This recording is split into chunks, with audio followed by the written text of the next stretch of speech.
நாங்கள் இன்றைக்கு தரம் 7ல 4வது பாடலான காரணிகளும் மடங்குகளும் தொடர்பாக நாங்கள் இன்றைக்கு படிக்க போறோம். இப்ப சென்ற வகுப்புல நாங்கள் படித்த விஷயங்களை ஞாபகப்படுத்தி கொண்டு இந்த வகுப்பை தொடரலாம். சென்ற வகுப்புல என்ன படிச்ச நாங்கள் காரணிகளும் மடங்குகளும் இதுல சென்ற வகுப்புல நாங்கள் இலக்க சுட்டி என்றால் என்ன என்பது தொடர்பாக படிச்ச நாங்கள். இலக்க சுட்டி அப்படி என்றால் என்ன? அதாவது ஒரு உதாரணமாக 123 என்கிற எண்ணினுடைய இலக்க சுட்டி காண வேணும் என்றால் நாங்கள் இந்த எண்ணில இருக்கக்கூடிய ஒவ்வொரு இலக்கங்களையும் கூட்ட வேணும். இந்த எண்ணில இருக்கக்கூடிய எல்லா இலக்கங்களையும் கூட்டும் பொழுது 1 2 3 3ஓட 3 கூட்டினோம் வேண்டாம் 6. இவ்வாறு ஒரு எண்ணில் உள்ள இலக்கங்கள் யாவற்றையும் கூட்டி 1 தொடக்கம் 9 வரையுள்ள ஒரு பெருமானமாக பெறப்படும் ஆயின் அதைத்தான் நாங்கள் இலக்க சுட்டி என்கிறோம். 123 இலக்க சுட்டி 6 ஆகும். ஒரு எண்ணில இருக்கக்கூடிய இலக்கங்கள் எல்லாவற்றையும் கூட்ட வேணும். கூட்டி பெறப்படும் பெருமானம் 1 தொடக்கம் 9 வரையுள்ள ஒரு இலக்கமாக இருக்க வேணும். இவ்வாறு நாங்கள் இலக்க சுட்டியை காணுவோம். இது நாங்கள் சென்ற வகுப்புல படிச்சு நாங்கள். இந்த வகுப்புல நாங்கள்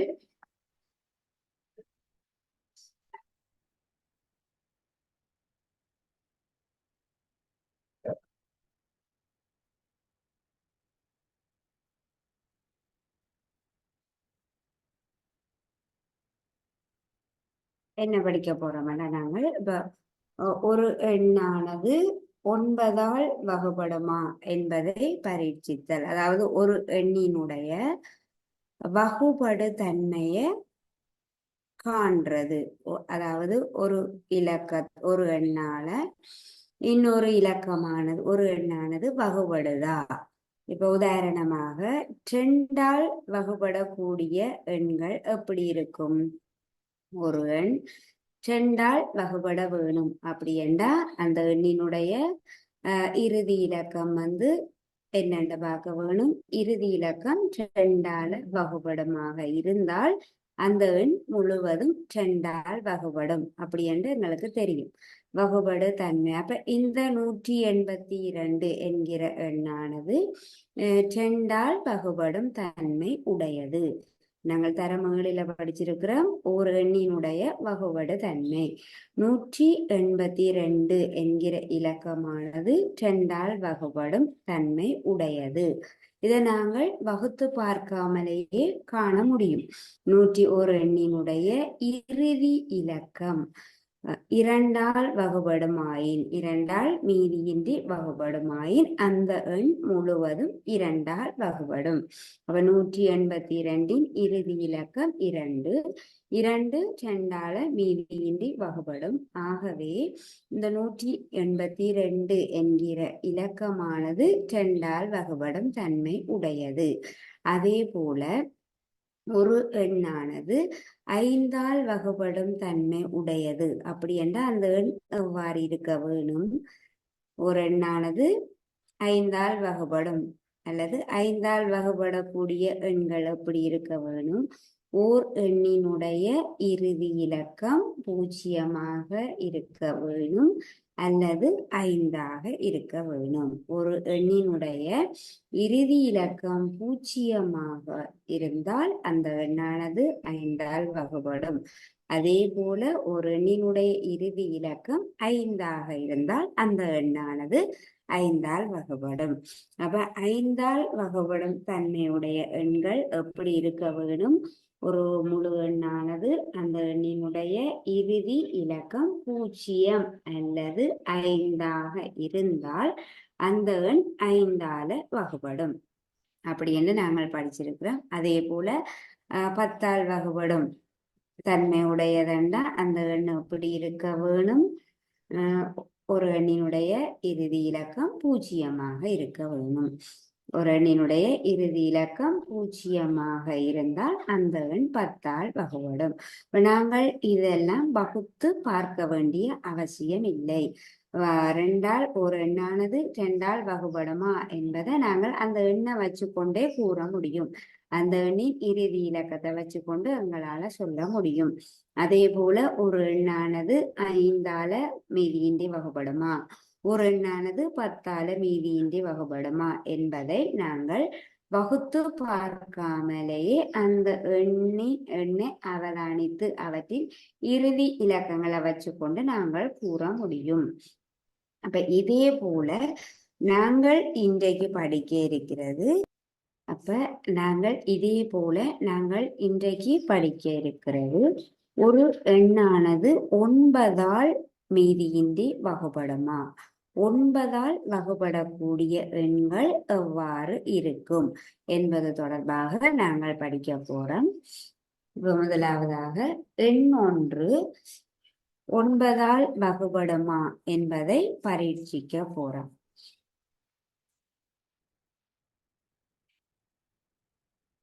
எண் 1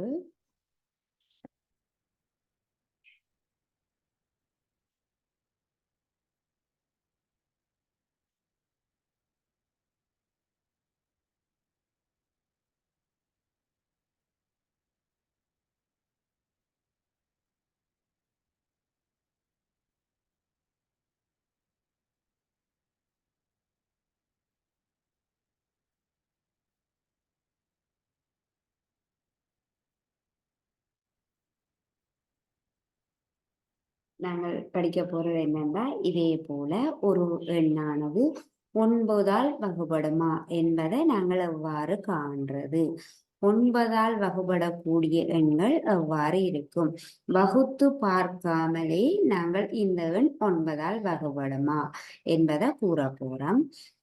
அப்ப இதற்காக நாங்கள் உதாரணமாக ஒரு இலக்கத்தை எடுத்து பார்ப்போம். 372 என்கிற இலக்கத்தை எடுத்திருக்கு. எண்ணை 372 என்கிற எண்ணை எடுத்திருக்கிறோம். இந்த எண்ணினுடைய இலக்க சுட்டியை காணுவோம். எவ்வாறு இலக்க சுட்டி காணுவோம்? இந்த எண்ணில இருக்கக்கூடிய இலக்கங்கள் எல்லாவற்றையும் நாங்கள் கூட்டுவோம். 3 சக 7 சக 2, 3ஐயும் 7ஐயும் கூட்டுங்கோ 10, 10உடன் 2 கூட்ட 12. இலக்க சுட்டி காணும் போது நாங்கள் 1 தொடக்கம் 9 வரை உள்ள தனி இலக்கமாக பெருமானத்தை எடுக்க வேண்டும். ஆகவே என்ன செய்வோம்? இந்த 12இல் இருக்கக்கூடிய இலக்கங்களை மீண்டும் கூட்டுவோம்.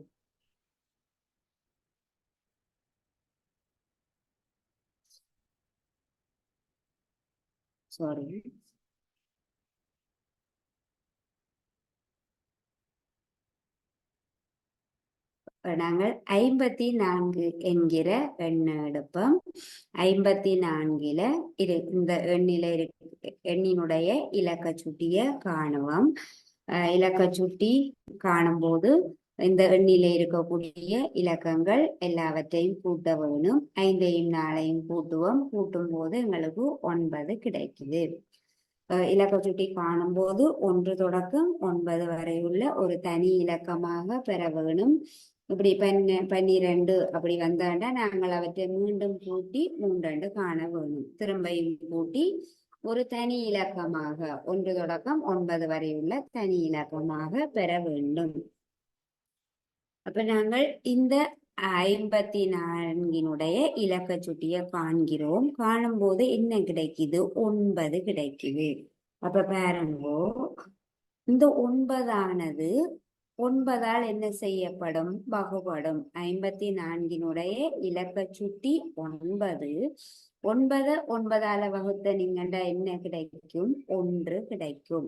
அதே நேரம் பாருங்கோ, 54 9ஆல வகுபடுமா? 54 9ஆல வகுக்கும் போது என்ன கிடைக்கும்? 6 கிடைக்கும். இதுல இருந்து நாங்கள் ஒன்றை விளங்கிக் கொள்ளலாம். என்னண்டா, ஒரு எண்ணினுடைய இலக்க சுட்டி 9 ஆகவிருப்பின், சரியா, ஒரு எண்ணினுடைய இலக்க சுட்டி 9ஆக வந்தால் அந்த எண் நிச்சயமாக 9ஆல் வகுபடும் என்று எங்களால் கூற முடியும். இதே போல நாங்கள் இன்னொரு இலக்கத்தை எடுத்து பார்க்கலாம்.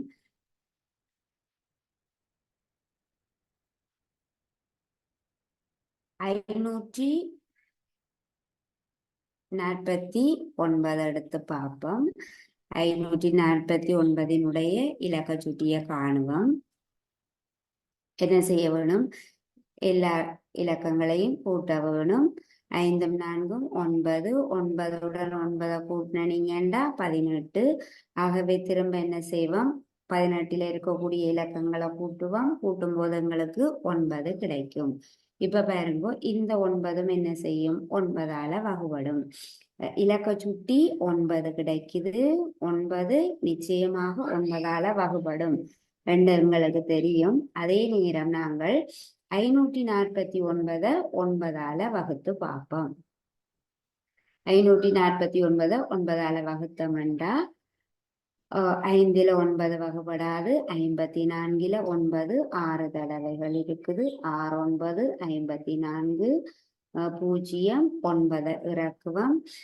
9ல் 9 ஒரு தடவை. ஆகவே மீதி 0.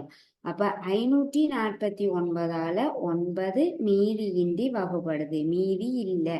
வகுத்து பார்க்கும் போது எங்களுக்கு தெரியுது. ஆனால் நாங்கள் இது சரியா வருமா என்பதற்காக வகுத்து பார்க்கிறோம். ஆனால் ஒரு எண்ணினுடைய இலக்க சுட்டியானது 9ஆக இருந்தால் அந்த எண் 9ஆல் மீதியின்றி வகுபடும் என்ற முடிவுக்கு நாங்கள் வர முடியும். ஒரு குறித்த ஒரு எண்ணினுடைய இலக்க சுட்டி 9ஆக இருந்தால் அந்த எண் 9ஆல் வகுபடும் என்று நாங்கள் கூற முடியும். நீங்கள் அதே மாதிரி 1323 என்கிற இலக்கத்தை எடுத்துக்கொள்ளுங்கோ. என்கிற எண்ணை எடுத்துக்கொள்ளுங்கோ. இதனுடைய இலக்க சுட்டியை காணுவோம். 1 சக 3 சக 2 சக 3. இந்த எண்ணில் உள்ள எல்லா இலக்கங்களையும் கூட்டுவோம். கூட்டும் பொழுது 4 4உடன் 2 கூட்ட 6 6உடன் 2 கூட்ட 9. அப்போ 9 9ஆல வகுக்கும் போது என்ன வரும்? 1. ஆகவே ஒரு எண்ணினுடைய இதுல நாங்கள் பார்க்கக்கூடிய எல்லா எண்களினுடைய இலக்க சுட்டி 9ஆக எங்களுக்கு கிடைக்குது. அப்ப நாங்கள் ஒரு எண் 9ஆல் வகுபடுமா இல்லையா என்பதை அந்த எண்ணினுடைய இலக்க சுட்டியை காண்பதன் மூலமாக நாங்கள் கூற முடியும். இலக்க சுட்டி காணும் போது 1 தொடக்கம் 9 வரையுள்ள பெருமானம் தான் பெறப்படும். 1 2 3 4 5 6 7 8 9. இறுதி இலக்கம் 9. இல்லாட்டி 9க்கு மேல வந்துட்டோம்னா நாங்கள் என்ன செய்வோம்? அதை திரும்ப கூட்டுவோம். 11 என்று வந்துட்டா 13 என்று வந்துட்டா நாங்கள் அதை திரும்பி இலக்கங்களை கூட்டி அதனுடைய இலக்க சுட்டி 4 என்று காணுவோம்.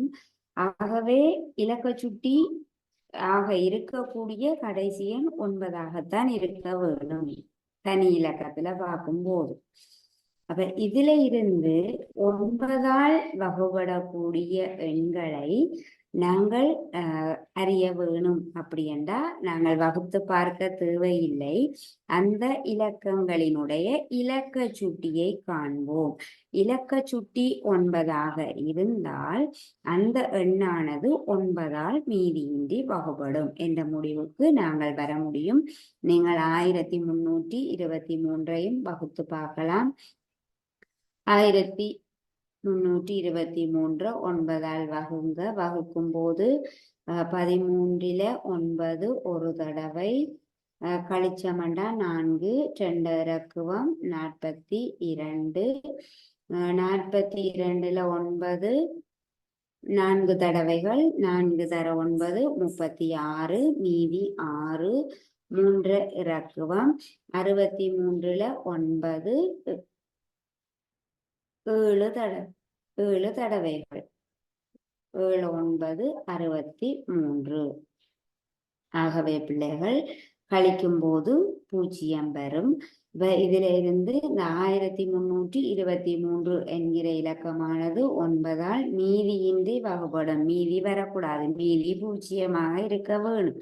அப்போ ஒரு எண்ணானது 9ஆல் வகுபடுமா, 9ஆல் மீதியின்றி வகுபடுமா என்பதை நாங்கள் எவ்வாறு அறிந்து கொள்ள முடியும்? அதனுடைய இலக்க சுட்டியை வைத்து நாங்கள் கூற முடியும்.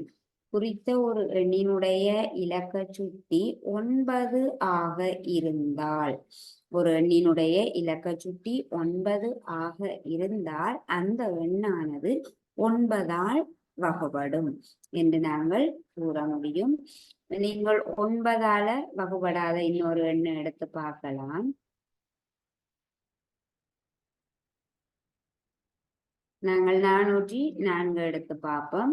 404 இந்த இலக்கத்தினுடைய இலக்க சுட்டிக்கு எல்லா எண்களையும் கூட்டுவோம். 4 சக 4 8.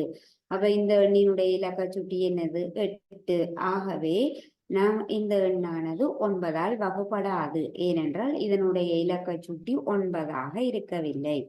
இதனுடைய 404 என்கிற எண்ணினுடைய இலக்க சுட்டி 8ஆக இருப்பதன் காரணமாக இந்த எண்ணானது 9ஆல் வகுபடும் என்று எங்களால் கூற முடியாது. ஏனென்றால் 9ஆல வகுபடக்கூடிய ஒரு எண்ணின் இலக்க சுட்டி என்னவாக இருக்க வேணும்? 9ஆக இருக்க வேணும்.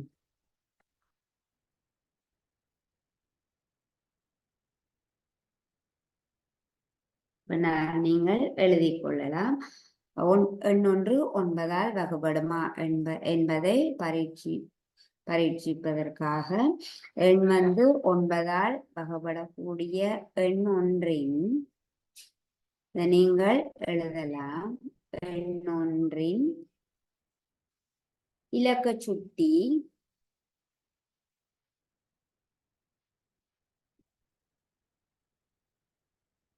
இலக்க சுட்டி 9 ஆகவிருப்பின் 9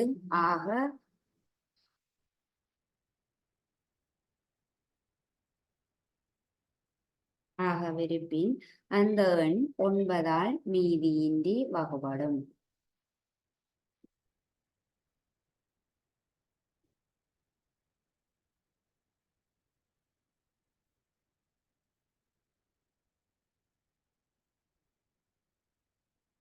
எண் ஒன்றின் இலக்க சுட்டி 9 ஆக இருந்தால் அந்த எண் 9ஆல் மீதியின்றி வகுபடும் என்று எங்களால் உறுதியாக கூற முடியும்.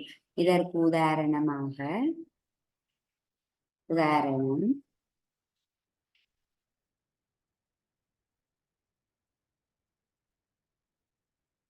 நீங்கள் எழுதிக் கொள்ளலாம். இதனுடைய இலக்க சுட்டிய காணுவோம்.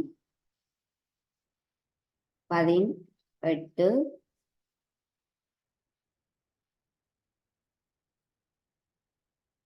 மீண்டும் கூட்டி இதனுடைய இலக்க சுட்டிய காணுவோம். 9. ஆகவே இந்த எண்ணானது 945 9ஆல் வகுபடும். 945 என்கிற எண்ணினுடைய இலக்க சுட்டி 9ஆக இருப்பதனால் 945 ஆனது 9ஆல் வகுபடும் என்கிறத நீங்கள் இதற்கு உதாரணமாக எழுதிக் கொள்ளலாம்.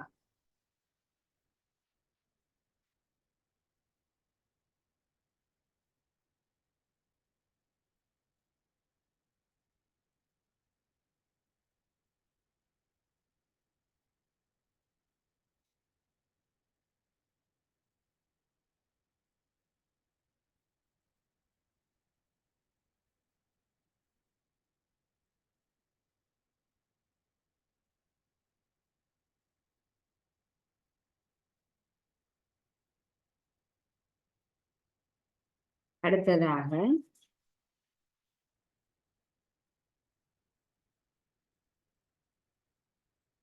எண் ஒன்று 3ஆல் வகுபடுமா என்பதை நாங்கள் பரீட்சித்து பார்க்க போறோம். இப்போ 9ஆல் வகுபடக்கூடிய எண்கள் எவ்வாறு இருக்க வேணும் என்று பார்த்தது மாதிரி நாங்கள் இப்ப படிக்க போறது எண்ணொன்று 3ஆல் வகுபடுமா என்பதை பரீட்சிக்க போறோம், செய்து பார்க்க போறோம். 3ஆல் வகுபடக்கூடிய எண்கள் எப்படி இருக்கும் அப்படி என்று. இதற்கு நாங்கள் ஒரு எண்ணை எடுத்துக்கொள்ளுவோம். 273 என்கிற எண்ணை எடுத்து பார்க்க போறோம். இதனுடைய இலக்க சுட்டிய பார்க்க போறோம். 273 இலக்க சுட்டி என்னென்னு காணுவோம். 2 சக 7 சக 3. 2ஐயும் 7ஐயும் கூட்ட 9, 9உடன் 3ஐ கூட்ட 12. ஆகவே இலக்க சுட்டி என்பது 1 தொடக்கம் 9 வரையுள்ள பெருமானமாக பெறப்பட வேண்டும். அதற்காக 12ஐ மீண்டும் கூட்டுவோம். 1 சக 2 சமன் 3. 273 இலக்க சுட்டி 3 ஆகும். நாங்கள் எண்ணொன்று 3ஆல் வகுபடுமா என்பதை பரீட்சிப்பதற்காக எண்ணொன்றின் இலக்க சுட்டி 3ஆல் வகுபடுமா என்று பார்க்க போறோம். நீங்கள் 273 இலக்க சுட்டி 3 நாங்கள் 3ஆல் வகுக்கலாம் தானே. 3ஐ 3ஆல் வகுக்கும் போது என்ன கிடைக்கும்? 1 கிடைக்கும். இந்த இலக்க சுட்டி 3 ஆனது 3ஆல் வகுப்படும். ஆகவே இவ்வாறு ஒரு எண்ணினுடைய இலக்க சுட்டி 3ஆல் வகுபடுமாயின் அந்த எண் 3ஆல் வகுபடும். நாங்கள் 3ஆல வகுத்து பார்க்க தேவையில்லை, நேரடியாக எளிதாக இலக்க சுட்டியை வச்சு கொண்டு காணுவோம்.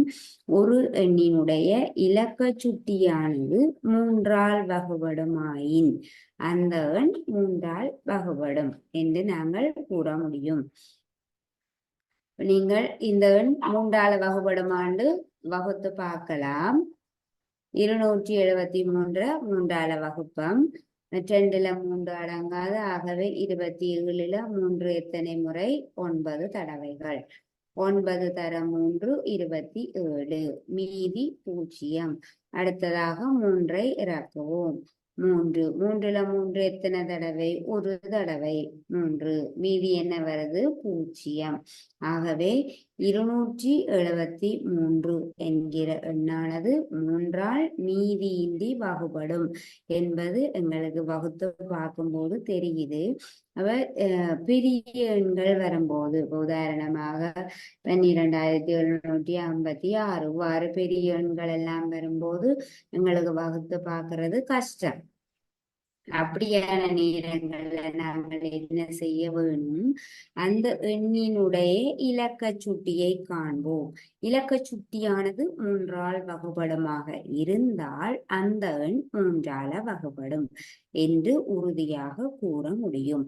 ஒரு எண்ணினுடைய இலக்க சுட்டி 3ஆல் வகுபடுமாயின் அந்த எண் 3ஆல் மீதியின்றி வகுபடும். நாங்கள் இதற்கு உதாரணமாக இன்னொரு கேள்வி பார்க்கலாம்.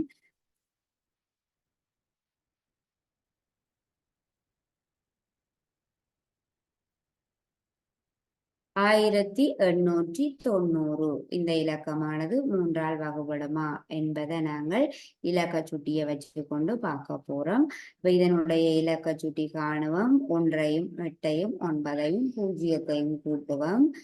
இந்த எண்ணில் உள்ள இலக்கங்கள் எல்லாவற்றையும் கூட்டுவோம். 1 மட்டும் 9, 9 9 18. 18 வாரபடியா என்ன செய்ய வேணும்? திரும்பியும் கூட்ட வேணும். 1ஐயும் 8ஐயும் கூட்டும் போது என்ன கிடைக்குது? 9 கிடைக்குது. 9 இந்த 1890 இந்த எண்ணினுடைய இலக்க சுட்டி 9. 9 3ஆல வகுபடுமா? வகுபடும். ஆகவே இந்த எண் 1890 ஆனது 3ஆல் வகுபடும் என்று எங்களால கூற முடியும். 1890 ஆனது 3ஆல் வகுபடும். இலக்க சுட்டி 3ஆல் வகுபடுமாயின் அந்த எண்ணும் 3ஆல் வகுபடும். நாங்கள் 1890 வகுத்து பார்ப்போம். 3ஆல 1க்குள்ள 3 அடங்காது. 18, 18ல 3 எத்தனை தடவைகள்? 6 தடவைகள். ஆறு மூன்று ஆறு மூன்று 18, மீதி 0. அடுத்ததாக 9 இறக்குவோம். 9ல 3 எத்தனை தடவைகள்? 3 தடவைகள். 3 தரம் 3 9, மீதி 0.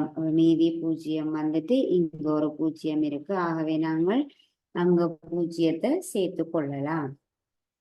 இப்ப பாருங்கோ, 1890 என்கிற எண்ணானது 3ஆல மீதி இல்லாம வகுபடுது. மீதி 0 வந்திருக்கு.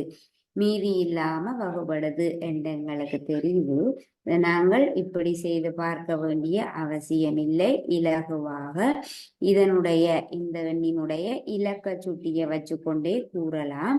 இலக்க சுட்டி 1890 என்கிற எண்ணினுடைய இலக்க சுட்டியானது 9 ஆகும். இந்த 9 இலக்க சுட்டி 9 ஆனது 3ஆல் வகுபடும். எனவே இந்த 1890 ஆனது 3ஆல் மீதியின்றி வகுபடும் என்று எங்களால உறுதியாக கூற முடியும்.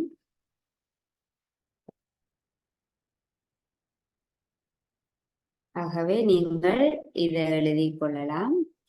எண்ணொன்றின்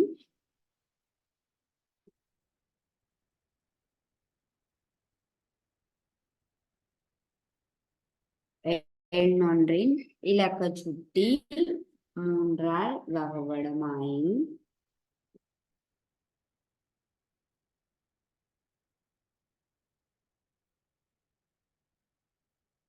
எண்ணொன்றின் இலக்க சுட்டி 3ஆல் வகுபடுமாயின்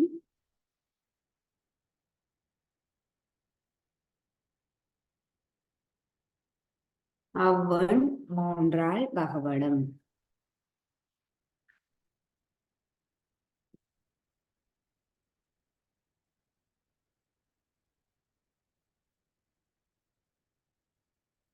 நீங்கள் எண்ணொன்று 3ஆல் வகுபடுமா என்பதை பரீட்சித்தல்ல எண்ணொன்றின் இலக்க சுட்டி 3ஆல் வகுபடுமாயின் அவ்வெண் 3ஆல் வகுபடும். இதை எழுதி கொண்டு இதற்கு உதாரணமாக இதை எழுதி கொள்ளலாம். எண்ணொன்றின் இலக்க சுட்டி 3ஆல் வகுபடுமாயின் அவ்வெண் 3ஆல் வகுபடும். இதை எழுதி கொண்டு இதற்கு உதாரணமாக இந்த கேள்வியை எழுதிவிடலாம்.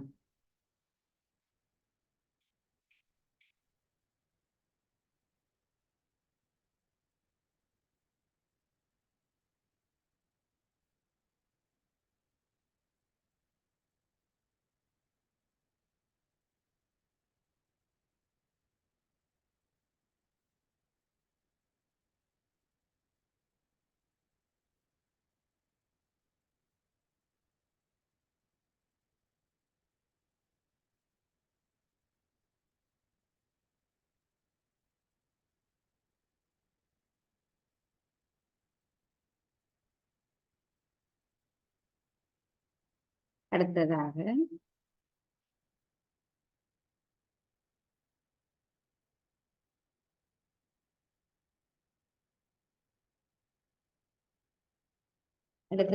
எண்ணொன்று 6ஆல் வகுபடுமா என்பதை நாங்கள் எவ்வாறு காண்றது என்பதை பற்றி பார்க்க போறோம். எண்ணொன்று 6ஆல் வகுபடக்கூடிய எண்கள் எவ்வாறு இருக்க வேணும் என்பது தொடர்பாக நாங்கள் இப்ப பார்ப்போம். பாருங்கோ, ஒரு எண்ணானது 6ஆல வகுபட வேணும் அப்படி என்றா நீங்கள் இதை எழுதலாம். எண்ணொன்று இரண்டாலும் மூன்றாலும்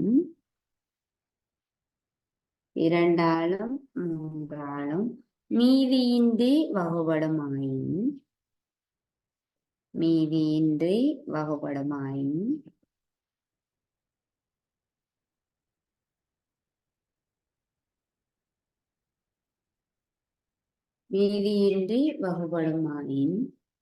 அந்த எண் 6ஆல் வகுபடும். 6ஆல்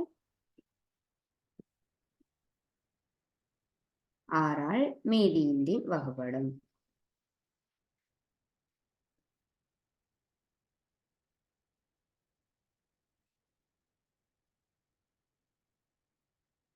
எண்ணொன்று இரண்டாலும் மூன்றாலும் மீதியின்றி வகுபடுமாயின் அந்த எண் ஆறால் மீதியின்றி வகுபடும். இதை நீங்கள் எழுதி கொள்ளலாம். அப்போ ஒரு எண் ஆறால வகுபட வேணும் அப்படி என்றால் அந்த எண் எப்படிப்பட்டதாக இருக்க வேணும்? ரெண்டால வகுபடக்கூடிய எண்ணாக இருக்க வேணும். அதே நேரம் மூன்றால வகுபடக்கூடிய எண்ணாக இருக்க வேணும்.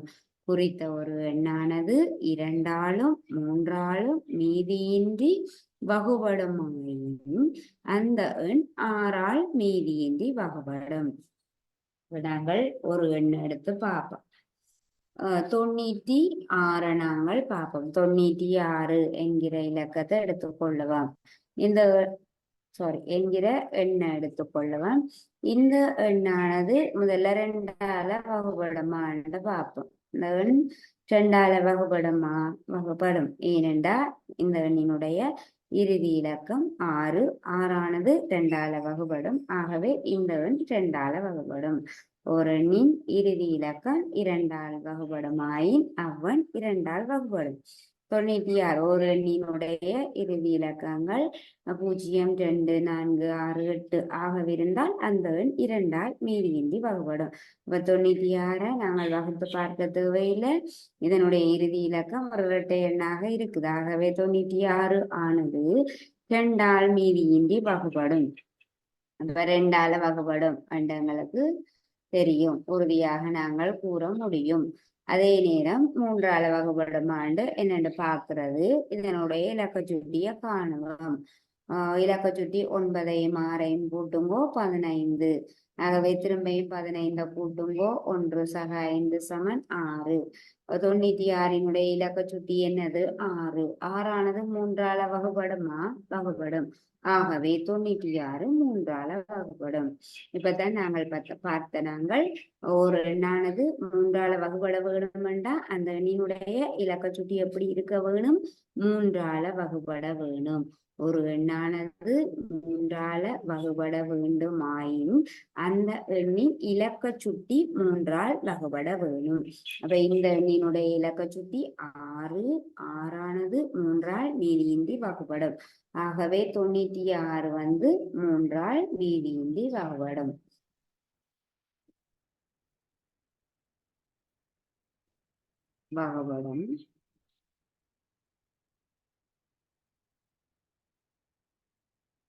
இப்ப பாருங்க, 96 2ஆல் மீதியின்றி வகுபடும். அதே நேரம் 96 3ஆலையும் மீதியின்றி வகுபடுது.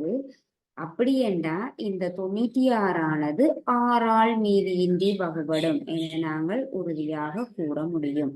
ஆகவே 96 என்கிற இலக்கமானது 2ஆலும் 3ஆலும் மீதியின்றி வகுபடக்கூடிய காரணத்தால் 96 6ஆல் மீதியின்றி வகுபடும். ஆகவே நாங்கள் எழுதலாம் 96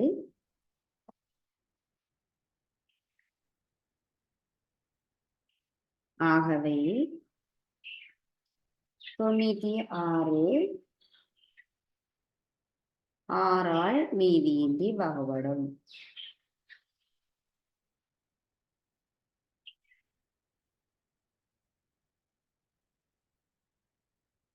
ஆறால் மீதியின்றி வகுபடும். ஏனென்றால் 2ஆலையும் வகுபடுது 3ஆலையும் வகுபடுது. ஆகவே 6ஆல் மீதியின்றி வகுபடும் என நாங்கள் உறுதியாக கூறலாம். இதை நீங்கள்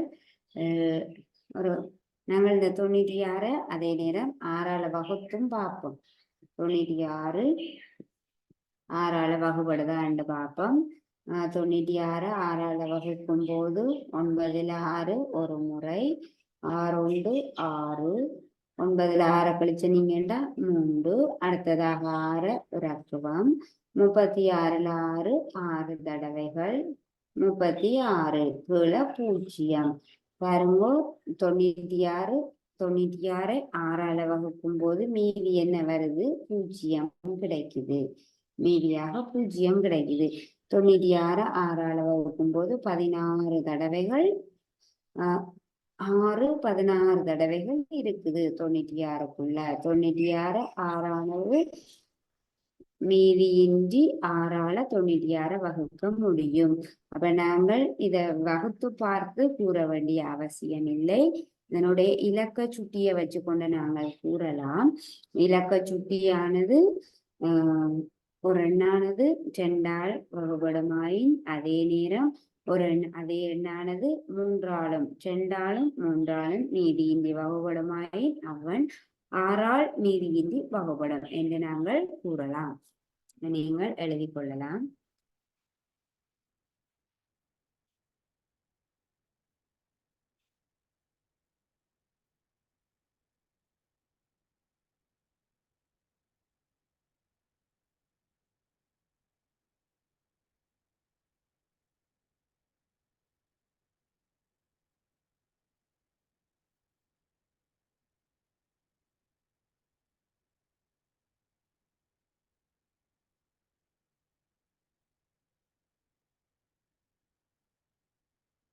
அடுத்ததாக இப்ப நாங்கள் இன்னொரு எண்ணை இதற்காக இன்னொரு எண்ணை எடுத்து பார்ப்போம். 518 என்கிற இலக்கத்தை எடுத்து பார்ப்போம். இந்த இலக்கமானது 6ஆல் வகுபடுமா என்று நாங்கள் பரீட்சித்து பார்க்க போறோம். 6ஆல வகுபடும் 518. அப்ப 6ஆல வகுபட வேணும் அப்படி என்ன எவ்வாறு இருக்க வேணும்? 2ஆல வகுபட வேணும், 3ஆல வகுபட வேணும். அப்ப இந்த எண்ணினுடைய இறுதி இலக்கம் 8ஆக இருக்குது. 8ஆனது 2ஆல வகுபடும். ஆகவே இந்த எண்ணானது 2ஆல் வகுபடும். 2ஆல் வகுபடும். அப்ப நாங்கள் அடுத்ததாக என்ன செய்ய வேணும்? 3ஆல வகுபடுமா என்று பார்க்க போறோம். 3ஆல வகுபடுமா என்று பார்க்கறதுக்கு என்ன செய்ய போறோம்? இதன் இலகுவாக இதனுடைய இலக்க சுட்டியை காணுவோம். 5 சக 1 சக 8. 5ஐயும் 1ஐயும் கூட்டணிங்கன்னா 6, 6 மட்டும் 14. திரும்பியும் கூட்டுவோம். 1 சக 4 சமன் 5. அப்ப 518 இலக்க சுட்டி என்னவாக இருக்குது? 5. 5ஆனது 3ஆல வகுபடுமா? வகுபடாது. ஆகவே இந்த எண் என்ன செய்யாது? 3ஆல் வகுபடாது. ஒரு எண் 3ஆல வகுபட வேணும் அப்படி என்றால் அந்த எண்ணினுடைய இலக்க சுட்டி 3ஆல் மீதியின்றி வகுபட வேணும். இது 518 இலக்க சுட்டி என்ன? 5. 5 3ஆல் வகுபடுமா? மீதியின்றி இல்லை. ஆகவே 518 என்ன செய்யப்படாது? 3ஆல் வகுபடாது. 3ஆல் வகுபடாது. ஆனால் 518 2ஆல் மீதியின்றி வகுபடும். ஆனால் 3ஆல் வகுபடாது. அப்ப 6ஆல் வகுபடும் 5 இல்லை. ஏனென்றால் 2ஆல் வகுபட்ட போதிலும் 3ஆல் வகுபடவில்லை. 518 என்கிற எண்ணானது 2ஆல வகுபடுது. ஆனால் 3ஆல் மீதியின்றி வகுபடவில்லை. ஆகவே இந்த எண் 518 ஆனது 6ஆல் மீதியின்றி வகுபடாது என்று நாங்கள் கூற முடியும். 518 வகுத்து பார்ப்போம். 6ஆல 5க்குள்ள 6 அடங்காது. 51 எடுத்து பார்ப்போம். 51க்குள்ள 6 எத்தனை தடவைகள்? 8ஆர் 48. அப்ப மீதி 51ல 48 கழிச்சோம்னா 3. அடுத்ததாக 8 இறக்குவோம். 38. 38ல 6 எத்தனை தடவைகள்? 6 தடவைகள். 6ஆர் 36. மீதி என்ன வருது? 2. அப்ப 518 ஆனது 6ஆல மீதி இல்லாம வகுபடவில்லை. மீதி வருது. மீதி 2 வருது. 518 518ஐ 6ஆல் வகுக்கும் போது மீதி வருகிறது. ஆகவே 518 ஆனது 6ஆல் மீதியின்றி வகுபடவில்லை என்று வகுத்து பார்க்கும்போது எங்களுக்கு தெரியுது. இதை நாங்கள் இலகுவாக இலக்க சுட்டியை வச்சு கொண்டு கூறலாம். 518 2ஆல் வகுபடக்கூடிய அதே வேளை 518 ஆனது 3ஆல் வகுபடவில்லை. ஆகவே இந்த 518 என்கிற எண்ணானது 6ஆல் மீதியின்றி வகுபடாது என்று நாங்கள் எழுதிக் கொள்ளலாம். இதை நீங்கள் எழுதிக் கொள்ளலாம். 518 ஆனது 6ஆல் வகுபடாது, மீதியின்றி வகுபடாது.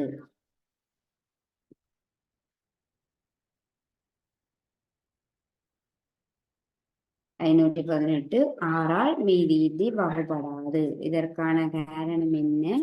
2ஆல் வகுபடுது, ஆனால் 3ஆல் வகுபடவில்லை. ஆகவே ஒரு எண் 6ஆல் மீதியின்றி வகுபட வேண்டும். அப்படி என்றால் அந்த எண் 2ஆலையும் வகுபட வேணும், 3ஆலையும் வகுபட வேணும். இந்த 2 இலக்கங்களாலும் வகுபட வேணும். அப்ப இது 3ஆல வகுபடாத காரணத்தினால் 6ஆல் மீதியின்றி வகுபடாது என்று நாங்கள் இதிலே நீங்கள் மீதியின்றி என்று போடலாம். 3ஆல் மீதியின்றி வகுபடாது.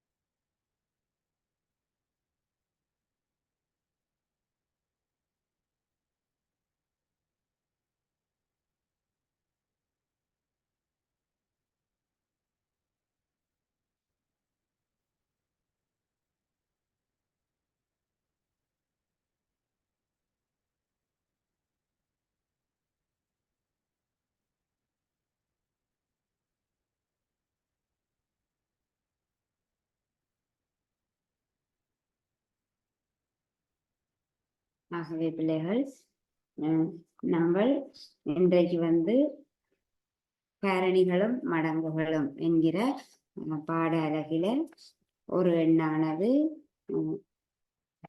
9ஆல் வகுபட வேணும். அப்படி என்றால் அதனுடைய இலக்க சுட்டி எவ்வாறு இருக்க வேணும், அதே போல